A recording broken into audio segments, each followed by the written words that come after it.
তো সবাইকে শুভ সকাল। এখন ঘড়িতে বাজতেছে মোটামুটি 8:30টার মতো। কালকে নাকি এখানে প্রচুর বৃষ্টি হয়েছে এবং যখন আমরা এখানে আসছি দেখছি যে একেবারে ভেজা ভেজা। তো আমরা যেখানে ছিলাম সেখানে আবার বৃষ্টি পাইনি। তো আজকে জানি না কী হবে, তবে আজকে কিন্তু একেবারে আকাশ কিন্তু পুরাই মেঘলা। যদি বৃষ্টি হয় তাহলে কিন্তু অবস্থা পুরাই খারাপ হয়ে যাবে। আজকে আমরা 2টা জেলা কভার করব। কোন 2টা জেলা সেটা আপনাদের সাথে পরে শেয়ার করতেছি।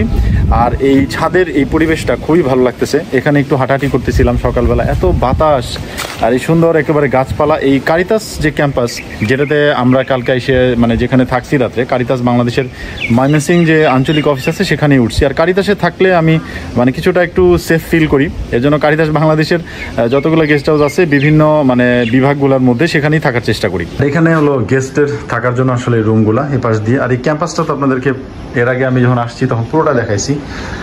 আমরা থাকছি হলো এই 201 নম্বর যে রুমটা, সেটাতে একটু অগোছালো আছে এখন, বাট খারাপ ছিল না মোটামুটি।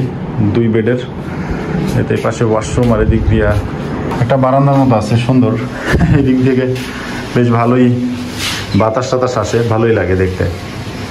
আর এবারের পুরো এই জার্নিতে 3টা হেড গিয়ারের ক্যাব ব্যবহার করছি। এই যে দেখেন, এটা হলো একটা, আর এটা হলো সেকেন্ড ওয়ান, আর এই হলো থার্ড ওয়ান যেটা আজকে সারাদিন পরবো। কিন্তু বেরোবো এর মধ্যে প্রচণ্ড মাত্রায় বৃষ্টি নামছে একেবারে। যেটা বলছিলাম না, আজকে ওয়েদারে সকাল থেকে দেখছি একেবারে মেঘলা, অনেক বৃষ্টি এখানে অপেক্ষা করতেছি।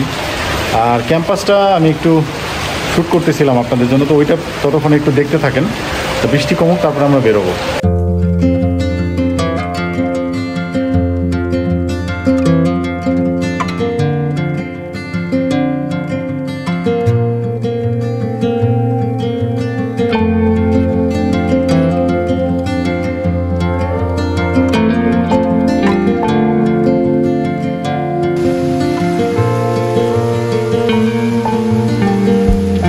সকাল সকালই বৃষ্টি দিয়ে শুরু করলাম।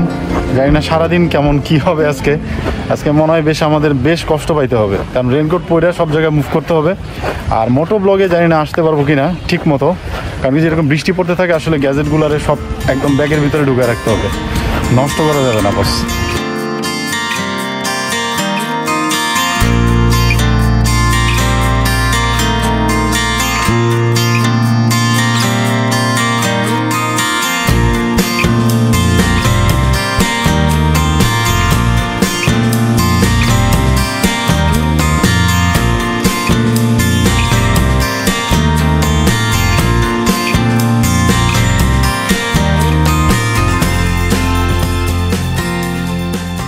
তো আজকের দিনের ওয়েদার ফোরকাস্ট যদি বলি, আসলে এটা বলা খুবই দুষ্কর। ওই যে দেখেন এখনও মেঘ হয়ে আছে, এতক্ষণ বৃষ্টি পড়ছে। মোটো ব্লগে কতক্ষণ থাকতে পারবো সেটা আসলে কথা দিতে পারতেছি না, বাট আসবো যাবো এরকমই চলবে। আর ময়মনসিংহ নিয়ে যদি বলি, ময়মনসিংহকে আসলে শিক্ষানগরী বলা হয়। এখানে এমন কি নাই, স্কুল কলেজ, ক্যাডেট কলেজ, তারপরে মেডিকেল কলেজ, ইউনিভার্সিটি, আসলে সব কিছু আছে। এবং এর জন্য এখানে বেশ কি বলবো মানে ব্রিলিয়েন্ট স্টুডেন্টরা আসে পড়ালেখা করার জন্যই। তো আমরাও এমন একটা শিক্ষিত জায়গাতেই আসছি। এটা হলো ময়মনসিংহ কৃষি ইউনিভার্সিটি। এই ইউনিভার্সিটিটা আমার দেখার খুবই ইচ্ছা ছিল। তো ভাবলাম যে এত কাছাকাছি আছি, সো অন্তত যেহেতু শিক্ষানগরী, অন্তত একটা শিক্ষা প্রতিষ্ঠান টাচ করে যাই। আর এখান থেকেই আপনাদের সকালের আজকে শুরুটা করি। So hello everyone, this is John Gomes. So welcome to my YouTube channel Turning Blogs. তো ক্যাম্পাসটা আসলে বেশি মাত্রায় সুন্দর। তো পুরো জায়গাটা আমরা মোটরসাইকেল দিয়ে একটু ঘুরে আসছি, মানে অনেক বড় একটা ক্যাম্পাস। বাট আপনাদেরকে এইভাবে কীভাবে দেখাবো, সো আমার চড়ুই পাখির একটু উপরে উঠাই।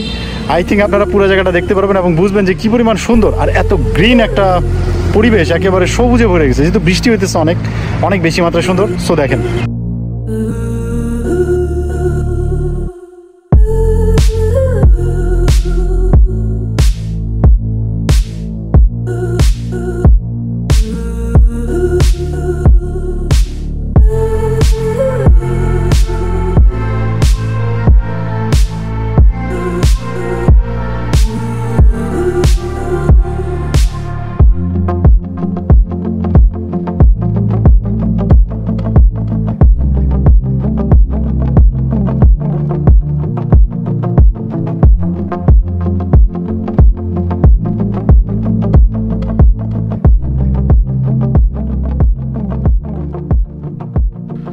কালকে সুনামগঞ্জে 2টা মানে ঝামেলা হয়েছে আমার সাথে।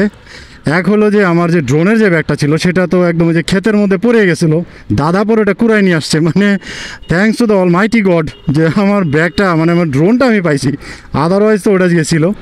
আর যেটা হয়েছে যে এত ভাঙা রাস্তা, পেছনের মাঠঘাটটা টোটালি আসলে একটা পাশ ভেঙে একেবারে অবস্থা খারাপ, অনেক বেশি মাত্রায় শব্দ হইতেছিল। স্থানীয় একটা গ্যারেজে এটা দেখে কোনো রকম একটু সেট করতে পারছি, বাট এটা বেশি সময় টিকবে না, এটা ঢাকা যায় হয়তো ফেলে দিতে হবে। ইভেন এই জার্নিতে হয়তো এটা আমার পুরোটাই খুলে ফেলতে হইতে পারে। তো আমরা নদীর পার ধরে একেবারে একটু একটু করে আগাইতেছি। আর ময়মনসিংহের এই জায়গাটায় কিন্তু অনেকগুলো স্পট আছে, মানে অনেকগুলো জায়গা আছে দেখার মতো। আমার ময়মনসিংহ নিয়ে আলাদা একটা ব্লগ আছে, সেটা আপনারা চাইলে দেখে আসতে পারেন। এইবার আসলে এতটা কাভার করতে পারবো না।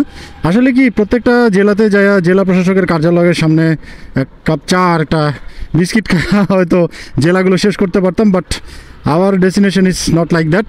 আমরা এক্সপ্লোর করতেছি প্রত্যেকটা জেলার, অন্তত একটা জেলার মানে প্রত্যেকটা জেলার একটা প্লেস এবং ভালো প্লেস বা একটা জায়গায় দুইটা চেষ্টা করতেছি আসলে যাওয়ার। আর আমরা এইদিকে শিল্পাচার্য জয়নুল উদ্যান ময়মনসিংহ, এই জায়গাটা একটু টাচ করে যাব। মানে ময়মনসিংহে আসলে যদি এই জায়গাটা টাচ না করি আসলে মন ভরে না, তাই এই জায়গাটা একটু ঘুরে যাই। অনেক পানি, এখন প্রচুর পানি।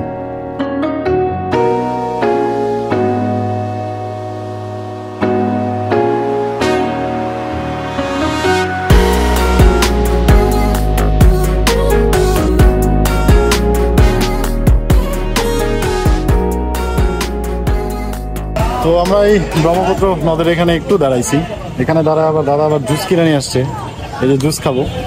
আরেক ভাইয়ের সাথে এখানে পরিচয় হয়েছে, তার বাড়ি হলো জামালপুরে, এই যে উনি। তো যেহেতু আমরা জামালপুরে যাবো একটু পরে, বাট তার সাথে অনেকক্ষণ কথা হলো, ভালো লাগছে। ওনার এখানে ফ্রুটসের দোকান আছে, তো তার কাছে পেয়ারা নিতেছি, ওইটা আমরা পরে খাবো। উনি ওই যে প্রসেস করতেছে পেয়ারা আমাদের জন্য।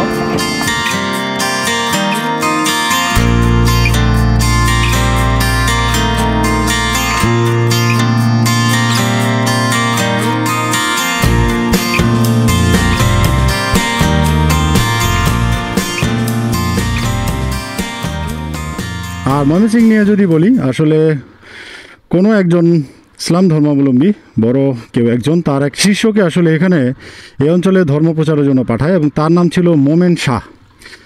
এবং পরবর্তীতে আসলে মোমেন শাহ থেকে মোমেন শাহী, এবং মোমেন শাহী থেকে ময়মনসিংহ নামটা আসলে আসছে বলে ধারণা করা হয়।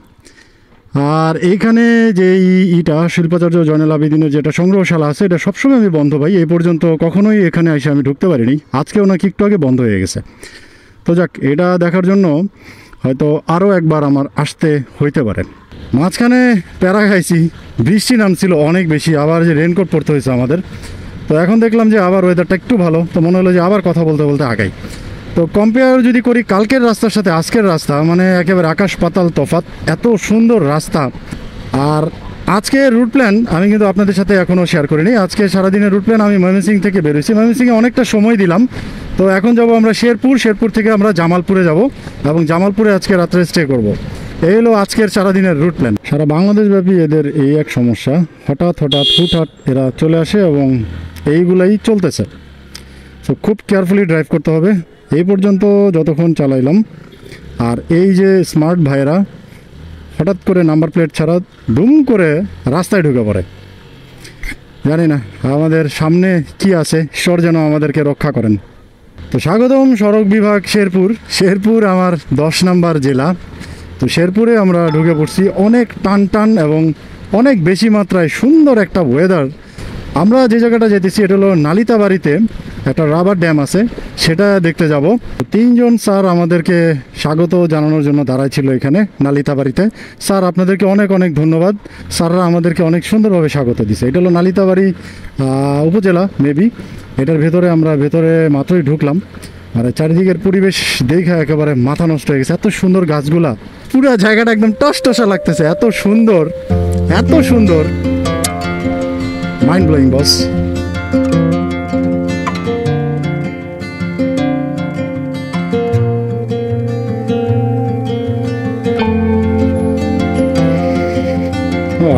এক কথায় একেবারে দারুণ, মাইন্ড ব্লোয়িং।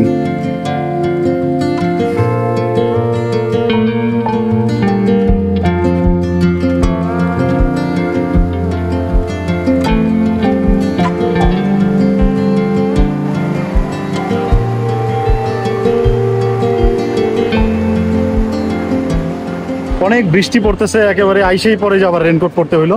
জানি না আর কতক্ষণ আসলে কথা বলতে পারবো, হয়তো দাঁড়াইতে হবে। এটা আসলে শুষ্ক মৌসুমে এই পানিগুলো ধরে এই সেচের ব্যবস্থা করে সব এই ক্ষেতে বা খামারে মানে এগুলো দেওয়া হয়।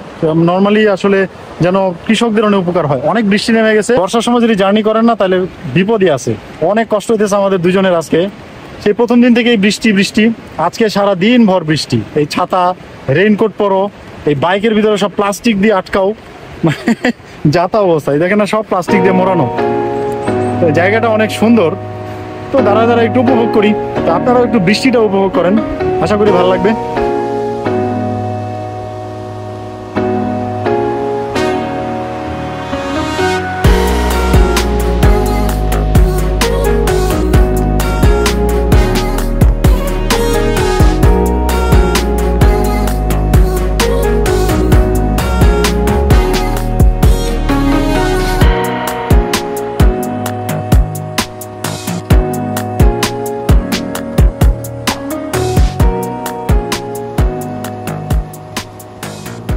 শেরপুরে যে জায়গাটায় আসলে ঘুরলাম, রাবার ড্যাম, এটা আসলে একটু কি বলে, আমার চড়ুই পাখির উড়ানোর জন্য এত চেষ্টা করলাম, বাট পারলামই না। ফাইনালি বৃষ্টি বৃষ্টি বৃষ্টি, প্রায় 1 ঘন্টা ওখানে বসে রইলাম, তারপরও পারলাম না। বাট এখানে কোনো বৃষ্টি নাই, কিন্তু একেবারে মেঘলা আকাশ, তার মানে যে কোনো সময় বৃষ্টি নেমে যাবে।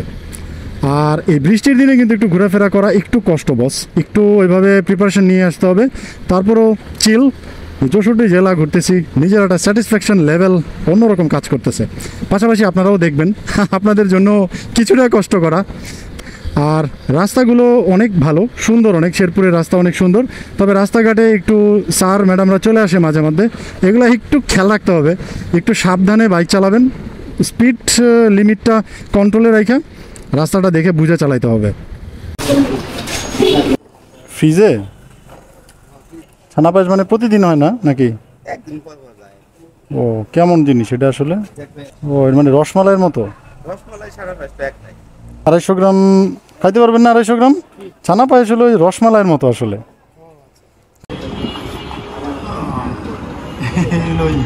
নেন পারেন ছানা পায়েস রসমালাই টাইপেরই, ওরা হয়তো এটারে ছানা পায়েস সেখানে বলে।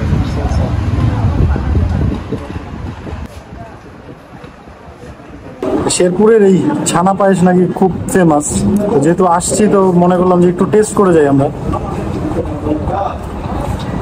মিষ্টি বেশি বাট মজা আছে, রসমালাইয়ের মতো কিছুটা। তবে এই স্বাদটা পায়েসের স্বাদ আছে, এটা বোঝা যায়। তা পায়েসের মধ্যে মিষ্টি দিয়ে রান্না করছে, মানে এরকম মনে হইতেছে। পায়েস আর মিষ্টি, সাথে পুরি নিছি, পুরি দিয়ে এটা চালাইতেছি। আর দুপুরের খাবার জানি না কখন খাবো, অলরেডি বাজে 4:30। আমাদের যেই ডেস্টিনেশন আছে জামালপুরে, ওইখানে 5:30টার মধ্যে পৌঁছাতে পারলে ভালো হয়।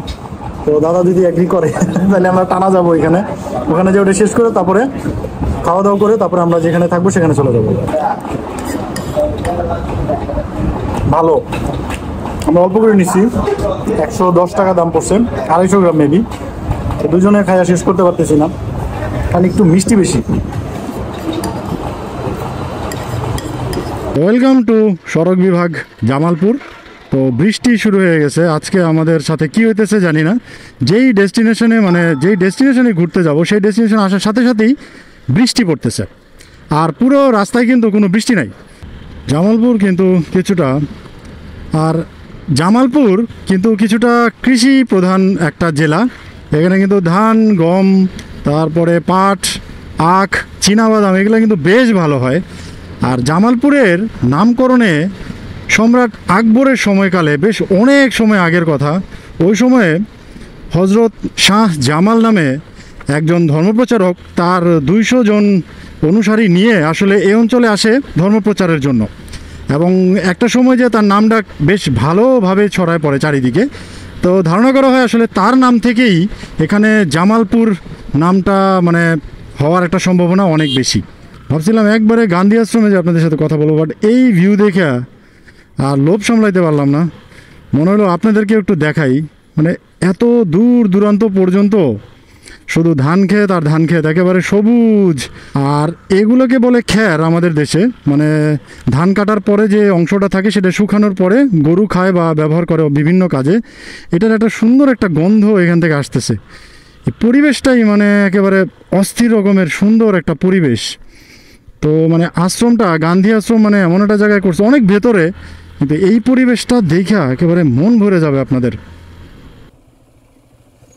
ঠিক আছে, জামালপুর গান্ধী আশ্রম। ও, আশ্রমে কি মানে বয়স্ক মানুষ থাকে শুধু নাকি? ও ছিল এক সময়। ও আচ্ছা আচ্ছা, এমনকি এটা মানে জাদুঘর হিসেবে ব্যবহার হয় নাকি? হ্যাঁ হ্যাঁ, এটা মানে এক সময় ছিল আশ্রমটা, বাট রয়ে গেছে। এই ভিতরে জাদুঘর আর এই যে আশ্রমটা।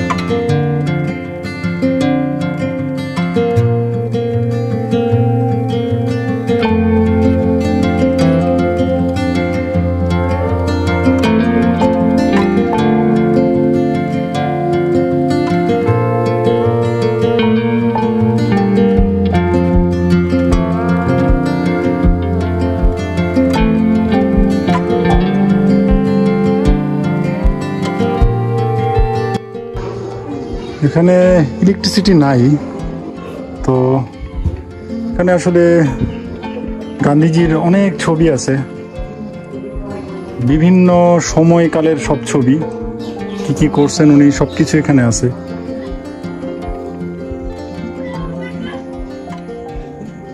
তো ইতিহাস সম্পর্কে একটু দেখতেছিলাম। 1934 সালে আসলে কৃষক নেতা নাসির উদ্দিন সরকার এটা প্রথমে প্রতিষ্ঠা করে, আর 1948-এ পাকিস্তানের শাসনামলে এটা মানে শেষ করে দেওয়ার জন্য অনেক ধরনের মানে প্রক্রিয়া করতে থাকে তারা, বাট সেটা করতে পারে না। আবার 2007 সালে এটা আবার আগের মতো করে আবার মানে কার্যক্রম শুরু করে। সেটা এখনো আছে এখানে। এখানে আশ্রমে বিভিন্ন ছবি টবিগুলো আছে, আপনাদেরকে একটু দেখাইলাম। আর এই পাশেই একটা জাদুঘর আছে, বীর মুক্তিযোদ্ধাদের একটা জাদুঘর আছে, মানে একটা পার্কের মতো। এখানে সবাই আসে, 30 টাকা করে টিকিট। তো আপনাদেরকে আরেকটু আশপাশগুলো একটু ঘুরে দেখাই। আর এখানে কারেন্ট থাকে না, বেশিরভাগ সময় হয়তো কারেন্ট থাকে না, এর জন্য তাড়াতাড়ি অফ করে দেয়।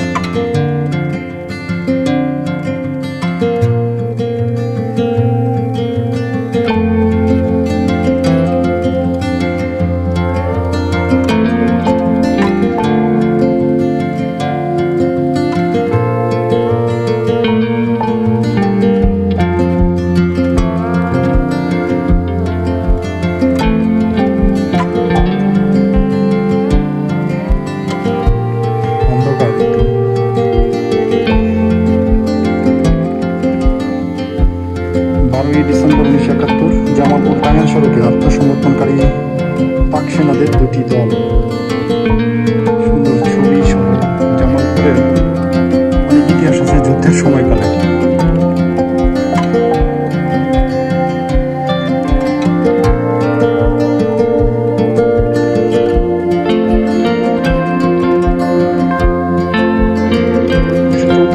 জামালপুর গান্ধী আশ্রম প্রতিষ্ঠাকালে ব্যবহৃত আলমারি, আগে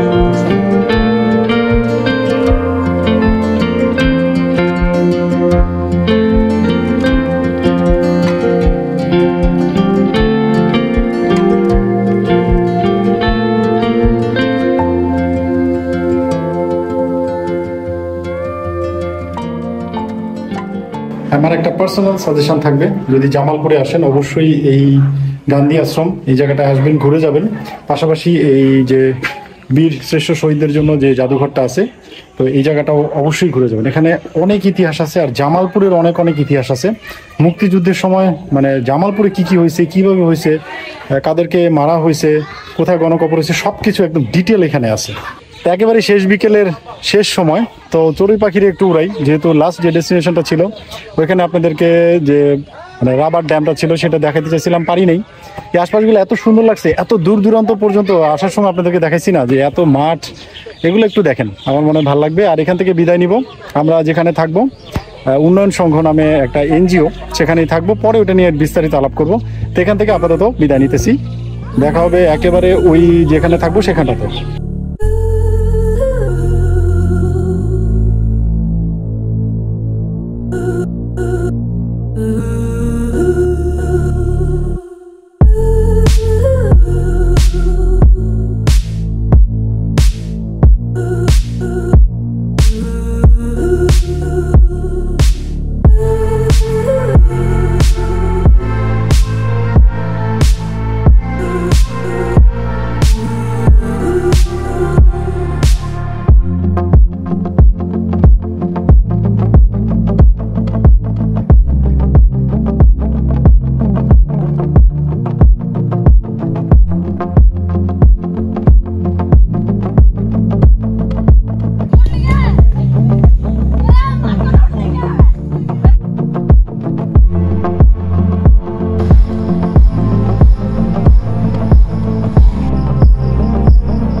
যে জায়গাটায় থাকবো এখানে মাত্রই আসছি, উন্নয়ন সঙ্গে একটা এনজিও, ক্যাম্পাসটা প্রায় বললো 9 না 10 একর জায়গা নিয়ে, মানে এত বড়। কালকে ডিটেল আপনাদেরকে দেখাবো, জায়গাটা অনেক বেশি ভালো লাগছে।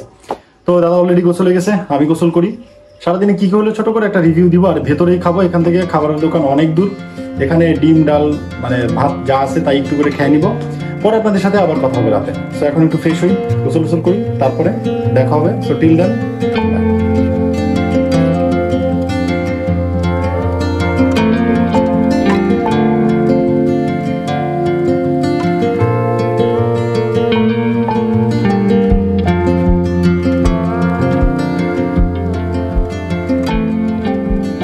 সবাইকে শুভ সকাল। আসলে কালকে রাত্রে কিন্তু আমি শ্যুট করে রাখছিলাম মানে এন্ডিংটা কালকের, কিন্তু কেন জানি মনে হয়েছে যে এই পরিবেশটা থেকে আপনাদেরকে এন্ডিংটা দেই। যে জায়গাটায় আমরা আসছি উন্নয়ন প্রকল্প, একটা এনজিও, এত সুন্দর পরিবেশ। যদিও এখানকার কোনো কিছু আজকের ব্লগটাতে আর দিব না, আজকে শুধু এন্ডিং দিব। কালকে যে ব্লগটা থাকবে মানে নেক্সট যে ব্লগটা থাকবে ওইটাতে এই জায়গাটা কেমন, কি পরিবেশটা কেমন, সব কিছু আপনাদেরকে দেখাবো। সো কালকে আমার মোট রাইড হয়েছে 151.5 কিলোমিটার। আর যেটা হয়েছে আসলে বৃষ্টিতে বেশ একটু ঝামেলা হইতেছে। বৃষ্টিটা না থাকলে নর্মালি আমরা শেরপুরে হয়তো আরও একটা জায়গা টাচ করতাম। যাক ঠিক আছে, সবাই ভালো থাকেন। আজকের ব্লগটা এখানে শেষ করে দিতেছি, যথেষ্ট বড় হয়ে গেছে। আমরা জামালপুরে আজকে স্টে করছি মানে কালকে রাত্রে। আজকে জামালপুর থেকে নতুন যে ডেস্টিনেশন সেটা থাকবে নেক্সট ব্লগে। সো সবার কাছে বিদায় নিতেছি, টাটা।